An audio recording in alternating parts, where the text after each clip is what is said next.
wasahbihi wa mawalah wa nifidina azani Allah wa iyakum. Alhamdulillah, itu syukur kehadirat Allah kita haturkan atas nikmat yang masih Allah berikan sampai saat ini, yaitu nikmat hidup, nikmat iman, Islam, hidup di atas keimanan dan keislaman. Karena itu yang nanti akan menjadi bekal kita untuk menghadap Allah Subhanahu wa Ta'ala. Wanifidina azani Allah wa iyakum. Kita lanjutkan risalah pilihan karya Syekh bin Baz ini. Kita masuk di doa dan zikir sesuai dengan Al-Quran dan Sunnah. Dan sebenarnya semua kaum muslimin, kelompok manapun, ormas manapun, itu sepakat bahwasanya kita itu harus memegang Al-Quran dan Sunnah. Cuman nanti sebagai kaum muslimin itu memahami Quran dan Sunnah versi mereka sendiri gitu. Baik, kita mulai saja. Segala puji bagi Allah Subhanahu wa Ta'ala. Hanya kepadanya kami memuji, minta pertolongan, memohon ampunan, dan kami berlindung darinya dari kejahatan diri kami, dari keburukan amal kami. Siapa yang Allah berikan petunjuk, maka tidak ada seorang pun yang dapat menyesatkannya, dan siapa yang Allah sesatkan, maka tidak ada seorang pun yang dapat memberinya petunjuk. Saya bersaksi bahwa tidak ada ilah yang berhak diibadahi selain Allah, tidak ada sekutu baginya, dan saya bersaksi bahwa Muhammad adalah utusannya. Semoga salawat dan salam tercurah padanya, keluarganya, sahabatnya, dan para pengikutnya sampai hari akhir nanti. Amma waktu. Akhlak dan ucapan yang paling indah bagi manusia adalah memperbanyak zikir kepada Allah.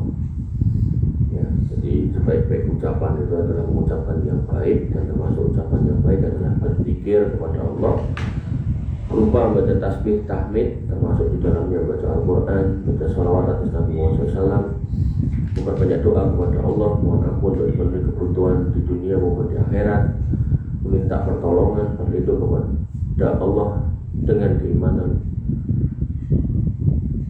ikhlas, tawaduk, serta menyadari akan keagungan Allah Subhanahu wa Ta'ala, kekuasaannya dan ilmunya meliputi segala sesuatu serta hak-hak Allah untuk diibadahi. Banyak ayat maupun hadis yang menyebutkan tentang fadilah zikir dan doa serta anjuran untuk mengamalkannya. Allah Subhanahu wa Ta'ala berfirman, ya ayyuhalladzina amanu dzkuru dzikran katsira wasabbihu bukratan wa asila. Ya orang-orang yang beriman, berzikirlah dengan menyebut nama Allah dengan zikir yang banyak. Walladzi yusalli 'alaikum wa malaikatuhu liyukhrijakum minadh dhulumati ilan nur wa kana bil mu'minina rahima. Dan kemudian bertasbihlah kepada Allah di waktu pagi dan petang. Dialah yang beri rahmat kepadamu, dan malaikatnya memohonkan ampunan untukmu supaya dia mengeluarkan kamu dari kegelapan kepada cahaya yang terang, dan dia maha penyayang kepada orang-orang yang beriman. Wadhkuruni adzkurkum washkuruli wala takfurun. Karena itu ingatlah kamu kepadaku, saya aku ingat pula kepadamu, dan bersyukurlah kepadaku, dan janganlah kamu mengingkari nikmatku. Kemudian dalam ayat yang lain dikatakan, innal muslimina wal muslimat wal mu'minina wal mu'minat wal qanitina wal qanitat. Orang-orang muslim laki-laki perempuan, kemudian orang-orang yang beriman laki-laki yang perempuan, kemudian orang yang qanitin, qanitat, orang yang taat laki-laki dan perempuan, wassadiqin wassadiqat, dan orang-orang yang membenarkan laki-laki dan perempuan, wassabirina wassabirat, orang-orang yang bersabar laki-laki dan perempuan, wal khashiina wal khashiat, orang-orang yang khusyuk baik laki-laki dan perempuan, wal mutasaddiqina wal mutasaddiqat, orang-orang yang kemudian bersedekah laki-laki dan perempuan,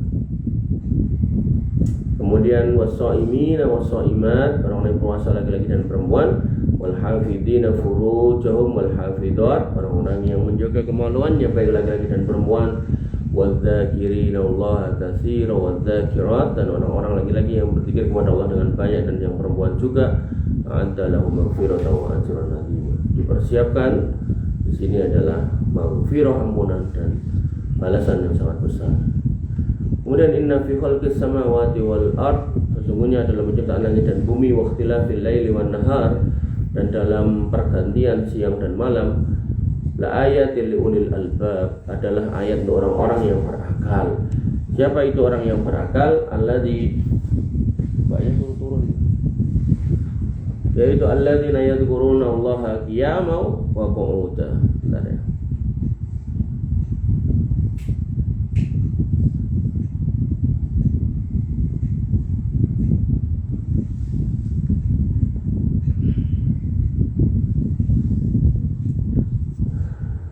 Alladzina yadhkuruna Allaha qiyaman wa qu'udan. Ulul albab itu cirinya salah satunya adalah mereka yang selalu berzikir kepada Allah baik dalam kondisi berdiri ataupun duduk, wa ala junubihim, dan dalam kondisi berbaring, wa yatafakkaruna fi khalqis sama wal ard, dan selalu mikir tentang penciptaan langit dan bumi. Kemudian dia berkata, Rabbana ma khalaqta hadza batila subhanaka in waqfaqina adzabannar. Ya Allah, Rabb kami, gak ada yang Kau ciptakan sia-sia. Maha suci Engkau, dan selamatkan kami dari api neraka. Kemudian Allah Subhanahu wa taala juga berfirman, ya ayyuhalladzina amanu idza laqitum fi'atan fasbutu wadhkurullaha katsiran la'allakum tuflihun. Hai orang-orang yang beriman, apabila kamu memerangi musuh, maka teguhkanlah hatimu dan sebutlah nama Allah sebanyak-banyaknya agar kamu beruntung. Kemudian dalam ayat yang lain, wa idza qadaitum manasikakum, dan apabila kamu telah menyelesaikan manasikmu, fadhkurullaha ka dzikrikum aba'akum aw asyadda dzikra, maka berzikirlah menyebut nama Allah sebagaimana kamu menyebut membangga-banggakan nenek moyang, bahkan dengan cara yang lebih dari itu. Kemudian pada ayat yang lain, ya ayyuhalladzina amanu la tulhikum amwalukum wala auladukum an dzikrillah. Wahai orang-orang yang beriman, janganlah hartamu dan anak-anakmu melalaikan kamu dari mengingat Allah. Wa may yaf'al dzalika fa ulaika humul khasirun. Maka mereka orang-orang yang berbuat seperti itu, melalaikan, maka itulah orang-orang yang rugi. Kemudian dalam ayat yang lain Allah sebutkan, rijalul la tulhihim tijaratu wala bai'un an dzikrillah wa iqamis shalah wa ita'iz zakah takhafuna yawman tataqallabu fihi al-qulub wal absar. Lagi-lagi yang tidak dilalaikan oleh perniagaan dan tidak pula oleh jual beli dari mengingat Allah dan dari mendirikan sholat dan dari bayar zakat, mereka takut pada suatu hari yang hari itu hati dan penglihatan menjadi goncang. Kemudian dalam ayat yang lain disebutkan, wadhkur rabbaka fi nafsika tadarru'an wa khifatan wa dunal jahri minal qaul bil ghudwi wal asar wala takum minal ghafilin. Dan sebutlah nama Tuhanmu dalam hatimu dengan merendahkan diri dan rasa takut dan tidak mengeraskan suara. Jadi ada larangan zikir kencang-kencangan ya di waktu pagi dan petang, dan janganlah kamu termasuk orang yang lalai. Ini kalau dijelaskan itu, jangan zikir kencang-kencang, malah opo wahabi. Kemudian dalam ayat yang lain dikatakan, fa idza qadaytumus shalah fantasiru fil ard. Apabila telah selesai menunaikan sholat, maka menyebarlah di muka bumi. Wabtaghu min fadlillah, dan carilah karunia Allah. Wadhkurullaha katsiran la'allakum tuflihun, dan banyaklah mengingat Allah, berzikir kepada Allah agar kamu beruntung. Maka disunnahkan memperbanyak zikir dan doa kepada Allah di semua waktu dan kesempatan. Di pagi hari dan di sore hari. Baik itu saat bangun tidur, masuk rumah, keluar dari rumah, masuk masjid, keluar dari masjid. Bagaimana yang dijelaskan pada ayat yang telah lalu, Allah Ta'ala berfirman, wasabbih bihamdi rabbika bil 'ashyi wal ibkar. Dan bertasbihlah, ini bukan bersabarlah ya. Bertasbihlah ya, dengan menyebut atau memuji Rabbmu bil 'ashyi wal ibkar, pada saat ya, pagi dan petang, atau petang dan pagi. Inna fi dzalika ladzikra liman kana lahu qalbun aw alqa sama wa huwa syahid. Sungguhnya pada yang demikian itu benar-benar terdapat peringatan bagi orang-orang yang punya akal dan yang mau menggunakan pendengarannya sedang dia menyaksikannya. Kemudian dalam ayat yang lain, wala tatrudil ladzina yad'una rabbahum bil ghadati wal 'ashyi yuriduna wajhah. Dan janganlah kamu mengusir orang-orang yang menyeru Tuhannya di pagi dan petang hari, jangan mereka menghendaki keridhaannya. Kemudian dalam ayat yang lain, fa kharaja ala qaumihi minal mihrab fa auha ilaihim an sabbihu bukratan wa asiyya. Maka ia keluar dari mihrab menuju kaumnya, lalu ia memberi isyarat kepada mereka hendaklah kamu bertasbih di pagi hari dan petang. Kemudian ayat yang lain lagi dikatakan wasbir li hukmi rabbika fa innaka bi a'yunina, dan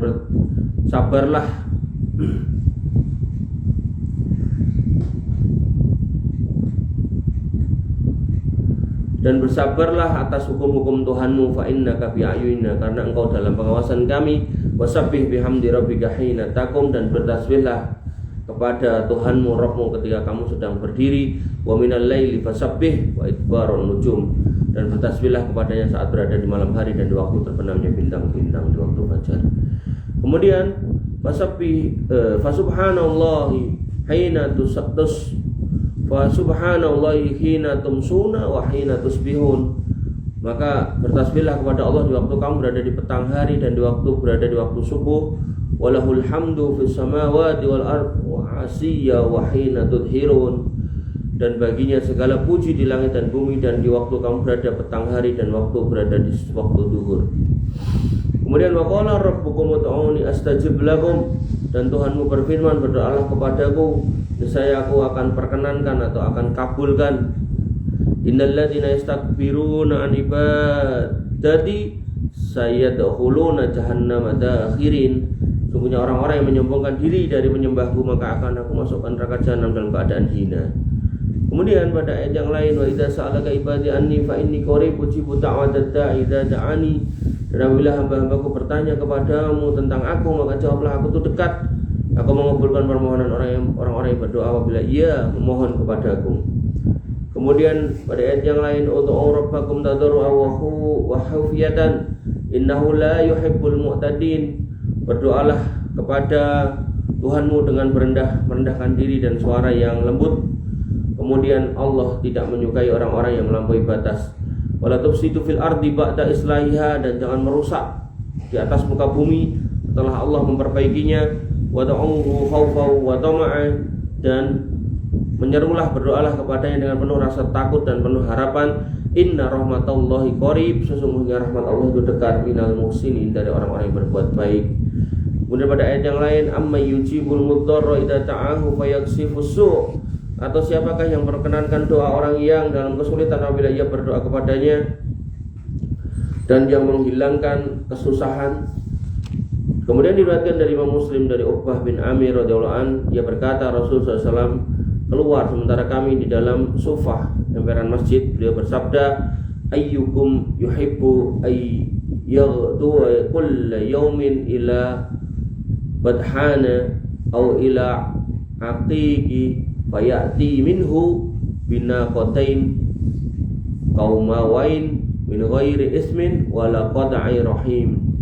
Siapa di antara kalian yang mau pergi setiap hari ke Baton dan Akik dengan tidak melakukan dosa maupun memutus silaturahmi, maka ia akan mendapatkan 2 unta yang bagus. Ya Rasulullah, kami mau hal itu, jawabkan.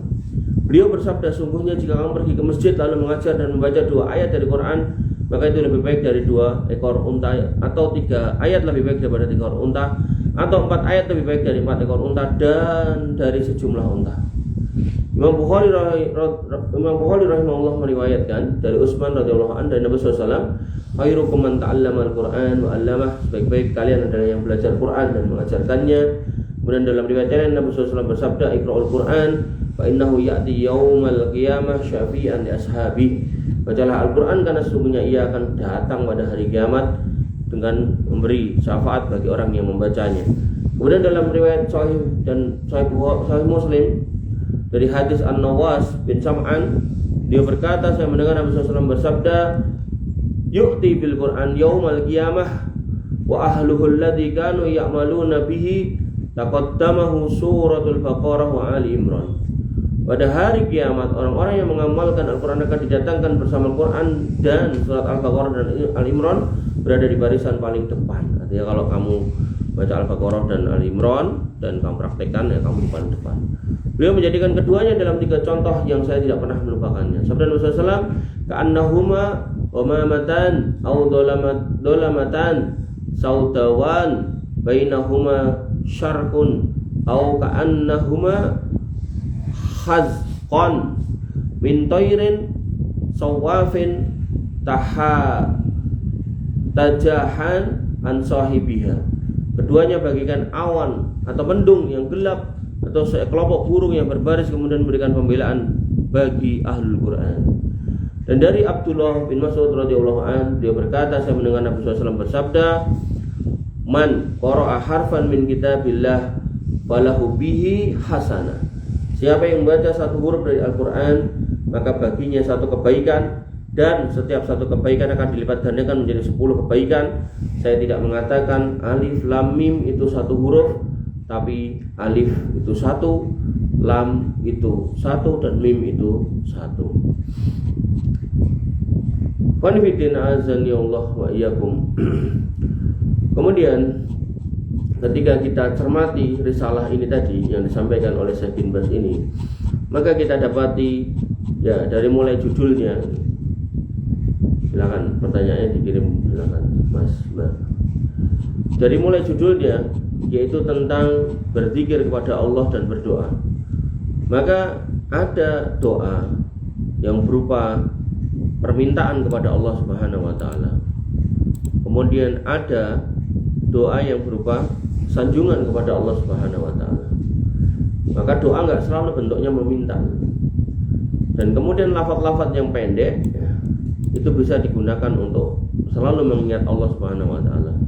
Dan termasuk untuk mengingat Allah Subhanahu wa taala atau berzikir itu adalah dengan membaca Al-Qur'an.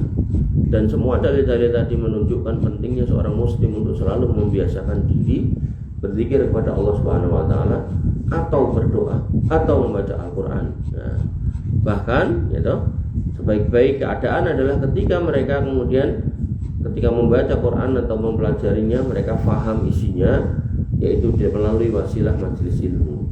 Sehingga harapannya orang-orang yang bermajelis ilmu ya itu kemudian dia faham agamanya dan kemudian menjadikan hidupnya lebih berhati-hati, lebih semangat, lebih tidak mudah digoda oleh syaitan laknatullah alaihi. Baik, Yohani Fitina azani Allah wa iyyakum, mungkin ini materi kita di pagi hari ini. Kita akhiri layarnya, kita masuk ke sesi tanya jawab. Silakan jika ada pertanyaan dikirimkan di kolom chat.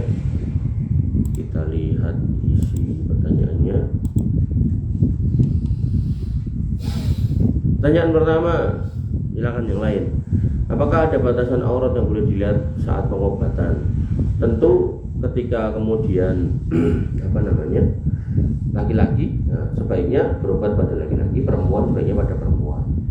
Kecuali ada kondisi yang tidak memungkinkan, misalnya kayak di pedalaman, dokter laki-laki nggak bisa, dokter perempuan nggak bisa masuk, adanya laki-laki semua, itu mau nggak ada pilihan. Tapi kalau masih ada pilihan, maka pastikan itu dulu. Nah kemudian ketika kontaknya gitu, dokternya udah sama dengan pasiennya, maka batasannya adalah pada tempat-tempat yang merupakan batasan pada jenis kelamin yang sama. Ya kalau laki-laki ya dari pusar sampai paha gitu. Walaupun kalau memang dibutuhkan untuk melihat area-area tertentu yang sakit ya nggak ada masalah. Misal dokter kulit kelamin, periksa masalah kelamin, masa melihatnya tangan kan nggak mungkin, pasti harus melihat tempat-tempat itu. Nah demikian pula juga yang perempuan itu. Maka perempuan dengan perempuan tentu tidak boleh bertelanjang, ya, maka tetap harus ditutup ya, dalam batasan-batasan yang masih diperbolehkan, yaitu misal rambutnya kelihatan nggak apa-apa dan seterusnya. Kemudian kalau pakai baju pendek nggak apa-apa dan seterusnya gitu kan. Tapi ya tadi itu, kalau memang dibutuhkan untuk melihat tempat-tempat atau aurat-aurat yang lebih dalam dari itu karena memang dibutuhkan, ya mau nggak mau, misal dokter kandungan pasti ya melihat kemaluan gitu.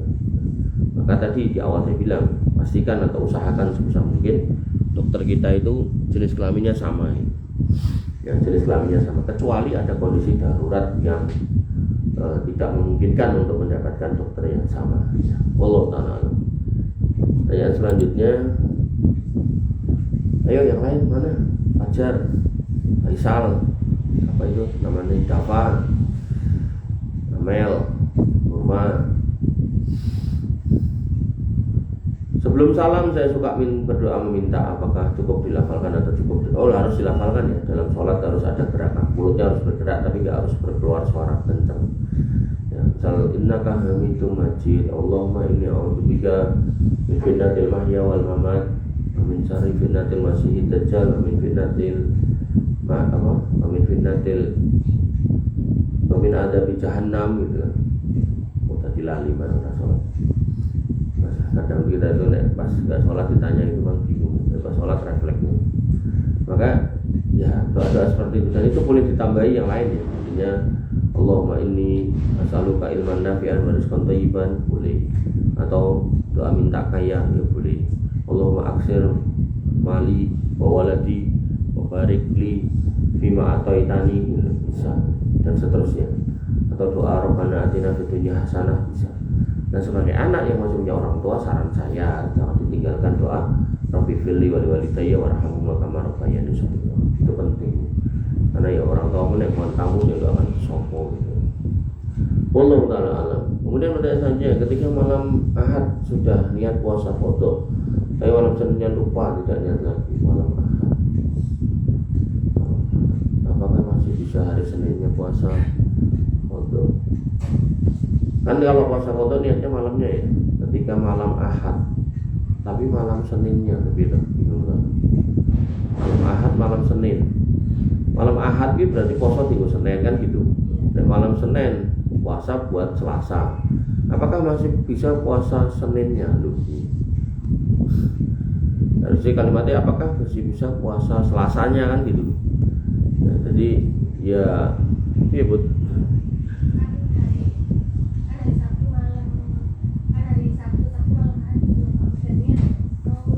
Ahad malam, bukan malam Ahad.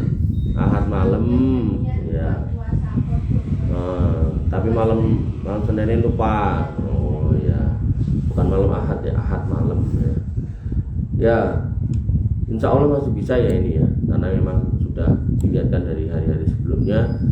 Dan dalam fikih Ramadan, kalau kita masih ingat, itu puasa Ramadan itu ada ulama yang berpendapat bolehnya berniat 1 bulan penuh gitu.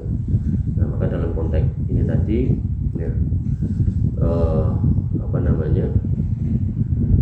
kita bisa kemudian karena udah niat sebelum dari hari sebelumnya gitu kan, cuman pas Seninnya lupa, insya Allah tidak apa-apa. Allah Ta'ala.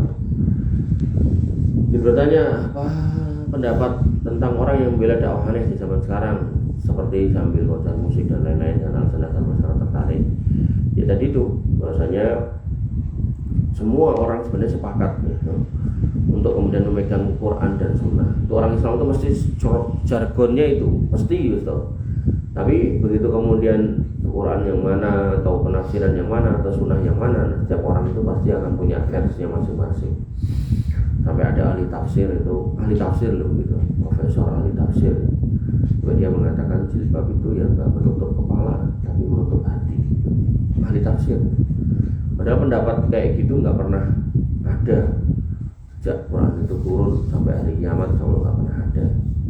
Termasuk dulu di Solo ini ada dosen UIN itu bikin disertasi itu bahasanya adalah menggunakan ayat milkul yamin, kepemilikan budak, untuk menghalalkan bolehnya seorang laki-laki menggauli pacarnya. Jadi laki-laki dan perempuan itu kan karena seneng tapi belum punya kerjaan karena masih sekolah, dalam rangka supaya tidak terjerumus dalam perzinahan, maka dengan menggunakan ayat milkul yamin, nah itu boleh gitu. Aneh-aneh gitu. Dan itu diprotes orang se-Indonesia yang tetap aja disertasinya lolos. Ya, jadi hari ini tuh kita tuh dituntut untuk menulis disertasi dengan novelty, dengan apa ya? Dengan keunikan, dengan perbedaan dari tulisan-tulisan sebelumnya. Tapi yang kita bahas itu bukan value-value baru, tapi kita justru mengobrak-abrik pondasi-pondasi yang lama gitu. Nah, ini kesalahan sebagian orang. Kalau di dunia teknik, di dunia eksak itu bagus. Dulu ada mesin traktor, gimana caranya orang traktor sambil terbang misalnya, itu bagus gitu. Tapi dalam konteks agama, ketika agama sudah jelas mengatakan ya jilbab itu nutup kepala semuanya, ya kecuali tangan dan muka, bahasanya itu.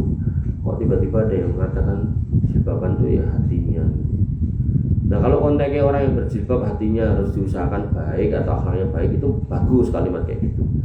Kalau kemudian bahkan kalau dia hatinya belum bagus ya nggak usah jilbaban gitu, sehingga anak saya juga nggak tak suruh jilbaban. Hal ini ya tentu bertentangan dengan apa namanya pakem yang sudah ada sejak dulu.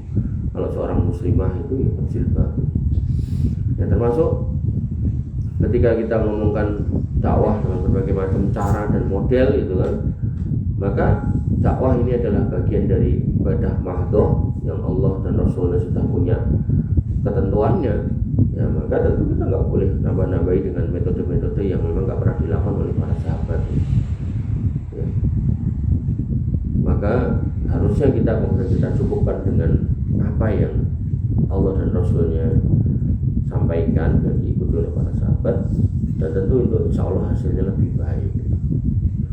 Makanya orang-orang yang kemudian pakai metode-metode seperti ini itu nggak akan langgeng dakwahnya, karena yang disentuh bukan imannya tapi nafsunya. Kalau udah nyentuh nafsunya, moyak senengnya tok, ya senengnya hilang ya udah orang mangkat.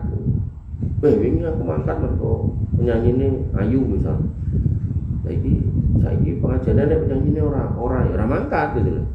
Tapi kalau dakwah yang disentuh adalah hatinya, yang disentuh adalah imannya, maka mau ada penyanyinya atau enggak ya nggak ada masalah. Ya. Atau misal orang berangkat ketika penceramahnya si fulan lucu gitu. Begitu kemudian diganti si Alan nggak pernah bisa ngelucu, ya nggak akan datang gitu. Makanya yang harus kita pahami, menuntut ilmu bukan karena sebab lucu atau macam-macamnya. Dan di beberapa masjid saya sampaikan, sekarang pengajian ada snacknya, kali-kali perlu dicoba nggak pakai snack, datang nggak gitu, agar jangan sampai nanti ada orang yang datang cuma karena snack. Dan itu nggak bisa dipungkiri, ada sebagian orang itu yang nggak kerja itu datang masjid mencari snack. Dan Allah Ta'ala alam, ya jadi nggak boleh ya dakwah seperti itu. Kemudian pertanyaan selanjutnya, mau tanya saat kontrol, saat habis sunat, dan yang memeriksa kita adalah seorang wanita, itu gimana? Soalnya tempat saya sunat memang sudah berusia 12, ya sebaiknya dicari yang laki-laki. Makanya kalau ini sudah terlanjur sama kita, maka jangan sampai terulang sama anak kita.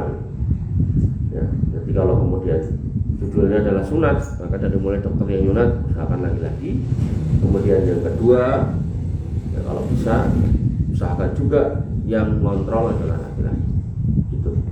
Tapi kalau darurat misalnya tiba-tiba diditnya berdarah-darah, terus harus segera dijahit karena jahitannya jebol gitu, yang ada di sekitar rumah cuma bidan, ini sudah apa-apa, darurat sekali lagi. Tapi kalau masih bisa jalan dulu ke satu klinik dan laki-laki, nah, maka itu lebih baik. Allah Ta'ala. Pertanyaan selanjutnya, apakah boleh bersedekah atau mengamalkan amalan solih dengan niat atau doa agar Allah telah memberikan keturunan yang baik atau suami yang solih? Ya, kalau tanpa harus diharapkan seperti itu, sebenarnya Allah sudah punya janji akan memberikan kebaikan buat orang-orang yang solih. Ya, tapi ketika kemudian kita melakukan itu karena itu, nah ini khawatirnya ini termasuk harapan atau berharap dunia. Makanya yang selalu saya contohkan adalah ketika kita bersedekah berharap Allah kembalikan sedekah itu ke kita dalam jumlah yang lebih banyak, maka itu kurang tepat. Yang benar gimana? Sedekah aja. Loh, apakah saya nggak boleh berharap? Nggak usah berharap, Allah sudah berjanji akan balikin, ya pasti dibalikin gitu. Nah, kesalahan orang-orang yang berharap adalah ketika harapannya nggak terpenuhi, akhirnya dia kemudian patah hati, patah semangat, atau kemudian malah marah kepada Allah Subhanahu wa Ta'ala. Nah, ini yang menyebabkan salahnya sejumlah orang dalam berdoa. Seolah-olah ketika Allah mengatakan udhuni astajib lakum, kamu minta tak kabulkan, seolah-olah itu harus terkabul dan harus terkabulnya dalam waktu dekat. Maka begitu yang diharapkan nggak datang-datang, nah, dia kemudian marah, kecewa gitu. Bahkan tiba-tiba yang tadinya sholat jadi nggak sholat, yang tadinya kerudungan jadi nggak kerudungan. Nah, ini kondisi yang salah ya. Padahal kalau kita belajar tentang kisah Nabi Musa. Nabi Musa itu doanya untuk diselamatkan dari Firaun dikabulkan, tapi dikabulnya 40 tahun yang akan datang loh, gitu. Jadi jangan sampai kemudian kita gagal paham gitu. Dan jangan sampai kemudian kita ngatur Allah Subhanahu wa taala. Maka kembali ke pertanyaan ini tadi, semua amal soleh insya Allah akan menyebabkan anak-anak itu menjadi soleh dan pasangan juga soleh. Cuman jangan kemudian dipikir atau berpikir itu dalam waktu yang singkat, waktu yang dekat. Itu proses dan semua terserah Allah Subhanahu wa taala. Wallahu ta'ala alam. Pertanyaan selanjutnya, bagaimana hukum menjual hewan temuan yang seperti burung atau hewan yang lainnya? Ya, ini sama dengan orang yang nemu makanan. Orang yang nemu makanan boleh dimakan. Orang yang nemu ayam, burung, kambing boleh dimakan atau boleh dijual. Tapi nanti kalau ketemu sama orang yang punya, maka harus dikembalikan. Ya, kalau dia minta dibelikan binatang yang sama, ya belikan. Kalau dia minta duitnya waktu yang dijual tadi berapa, diminta semua, ya kasihkan. Karena itu bukan hak kita. Wallahu ta'ala. Berarti bagaimana cara menyikapi orang yang sudah melazimi, sudah menjadi tarikat mereka, apa yang sebenarnya Rasul sendiri tidak mengajar, memberikan anjuran untuk menjalankan amal tanpa menyinggung perasaan. Ya berdakwah gitu. Dan kunci dakwah yang pertama adalah tahabu. Kasih hadiah timbul cinta. Dengan adanya cinta maka kita bisa punya peluang untuk menyampaikan, dan tentu bil mau'idotil hasanah gitu, bil hikmah wal mau'idotil hasanah, dengan penuh hikmah, ngomongnya yang baik. Kalau dia adalah orang tua, ya kita omongkan dengan cara yang baik. Kemudian wal mau'idotil hasanah, dengan cara-cara yang baik.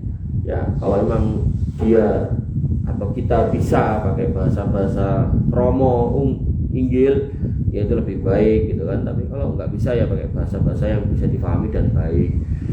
Kemudian cara ngomong sama orang yang pernah nyantri sama orang yang belum pernah nyantri tentu berbeda ya. Jadi kalau kamu ngomong sama santri tinggal dalil selesai. Tapi kalau ngomong sama orang yang nggak pernah nyantri, mungkin juga nggak sekolah gitu kan, tentu pakailah bahasa-bahasa yang difahami ya. Ini ada dalam fikih dakwah ya. Jadi orang yang kemudian memahami fikih dakwah itu gampang atau enak dalam menyampaikan, nggak keras gitu loh. Sidik-sidik kofar kafir ya. Maka ya harus kita pahami kalau dakwah itu memang harus dijalankan, tapi cara juga harus benar. Jangan sampai kemudian kebiah-uyah semuanya dianggap sama, semua dianggap paham, tinggal ngomong semua orang harus menerima, ya nggak bisa ya. Wallahu ta'ala alam. Ini yang bisa kita sampaikan dan kita diskusikan pada pagi hari ini. Kurang lebihnya saya mohon maaf. Assalamualaikum subhanallah wa bihamdihi asyhadu an la ilaha illa anta astaghfiruka wa atubu ilaik. Assalamualaikum warahmatullahi wabarakatuh.